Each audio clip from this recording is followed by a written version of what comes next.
Home by Bethany, Reid. What's carried away?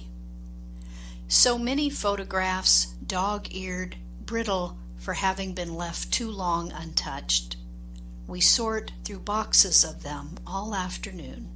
My niece has been reading a novel about vampires, and the images of cousins and classmates long faded from memory are no less fantastic.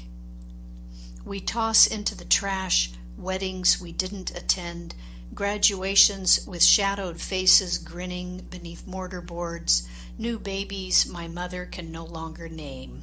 We breathe the dust of a grandfather's first love, of horses on parade, my niece still prattling cheerfully about her vampire hunter with his mirror and stake.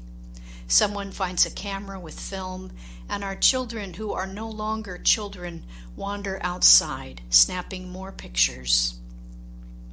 The pear tree my grandmother planted a century ago has let its few scabby specimens fall uncared for in the grass. Who will gather what we leave behind? My niece, helping wash up after dinner, tells me how to sort the living from the dead. The dishes are only for every day, but when they are clean and dry, we swaddle them in newsprint as if they are precious before packing them into boxes to carry away.